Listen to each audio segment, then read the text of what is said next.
Safe ആണോ വെച്ചാൽ okay, safety issues ഉണ്ട് എങ്കിൽ പോലും എനിക്ക് പോവാമെന്നുള്ളൊരു വിശ്വാസം, ഒരു പേടിക്കുറവൊക്കെ ഫീൽ ചെയ്തിട്ടുണ്ട്. ഞാൻ ഇവിടെ നാട്ടിൽ മാസ്റ്റേഴ്സ് കഴിഞ്ഞ് ഞാൻ പഠിപ്പിക്കുമായിരുന്നു. ഇപ്പം ഞാൻ ജർമ്മനിയിൽ, അപ്പോൾ വേറൊരു മാസ്റ്റേഴ്സ് എടുക്കാൻ വേണ്ടി പോയതാണ്.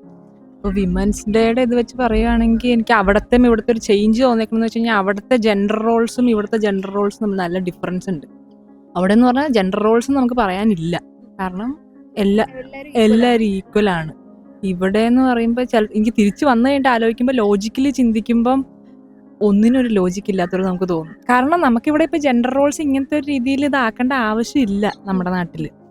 പക്ഷേ നമ്മളുടെ ആൾക്കാർ ചിന്തിക്കണില്ല, അത് മാറണമെന്ന് പോലും നമ്മുടെ ആൾക്കാർ ചിന്തിക്കണ പോലും ഇല്ല. നമ്മളെന്താണോ നമ്മൾ ഇങ്ങനെ ചെയ്ത് തന്നെ അതങ്ങ് ചെയ്തു പോവുക. അതാണ് എനിക്കൊരു കാര്യം ഫീൽ ചെയ്തേക്കുന്നത്. ഉണ്ട് എങ്കിൽ പോലും എല്ലാം മാറണമെന്ന്, എല്ലാം പെട്ടെന്ന് മാറ്റാൻ പറ്റുമെന്ന് ഞാൻ പറയണില്ല. എങ്കിൽ പോലും നമ്മൾ ചിന്തിക്കുമ്പോൾ, ഇപ്പം ഞാൻ അവിടെയും ഇവിടെയും കണ്ടതുകൊണ്ട്, ഇപ്പം നമ്മളിവിടെ നാട്ടിൽ തന്നെ നിന്ന് ചിന്തിക്കുവാണെങ്കിൽ എനിക്ക് പുറത്തെ കാര്യങ്ങൾ അറിയില്ല, ഞാനത് കണ്ടിട്ടില്ല. പക്ഷെ അവിടെ പോയി കണ്ടിട്ട് തിരിച്ചു വരുമ്പോൾ, ഇപ്പോൾ എനിക്ക് ഇവിടെ വന്നു കഴിഞ്ഞിട്ട് ഇപ്പോൾ എൻ്റെ അടുത്ത് ആരെങ്കിലും ഇപ്പോൾ ഇന്ന സമയം കഴിഞ്ഞ് പുറത്ത് പോരുമെന്ന് പറഞ്ഞാലും എനിക്കറിയാം സേഫ് ആണോ വെച്ചാൽ ഓക്കെ, സേഫ്റ്റി ഇഷ്യൂസ് ഉണ്ട് എങ്കിൽ പോലും എനിക്ക് പോവാമെന്നുള്ളൊരു വിശ്വാസം, ഒരു പേടിക്കുറവൊക്കെ ഫീൽ ചെയ്തിട്ടുണ്ട്.